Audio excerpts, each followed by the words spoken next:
Christian life. And from this, mission becomes living, announcing the good news of what Christ has done and what He's still doing in our time. So from that, from the cross, literally, Christ being nailed on the cross, Him dying and resurrecting, and then it was just a very high point, a very vantage point where now the gospel, the good news, is being preached to all men. Praise the Lord. And that's the essence of the cross. Now let me take us through just the biblical, point of view on the subject mission. And we look at it from this dimension, the death of Jesus and what it takes to mission.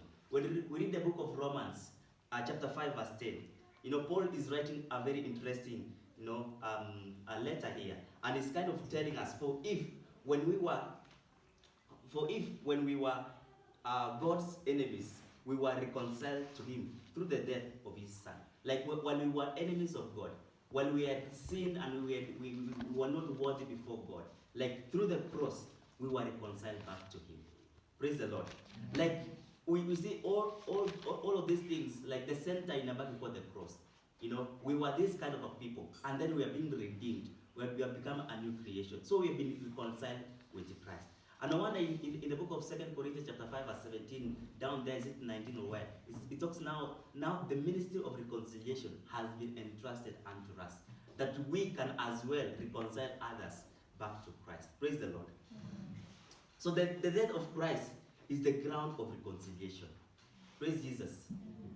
And when we talk about mission, we see mission arising because God first initiated it. And how did God initiate mission?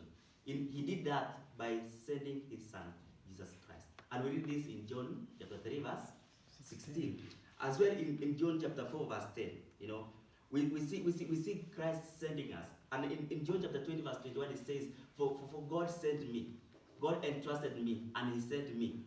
Therefore, He's entrusting the same unto us. He's sending us to reach out. So Jesus Himself, He says in Matthew chapter 28, I know this is a very common verse to all of us. We've been reading it, we've been reciting it.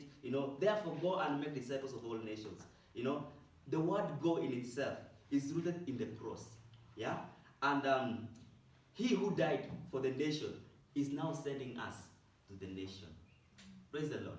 So when we are reading this book of Matthew chapter 28, we see the element, the aspect of being sent, But again, when we go back to John chapter 20, verse 21, he's saying that God sent Him, and He has come, He has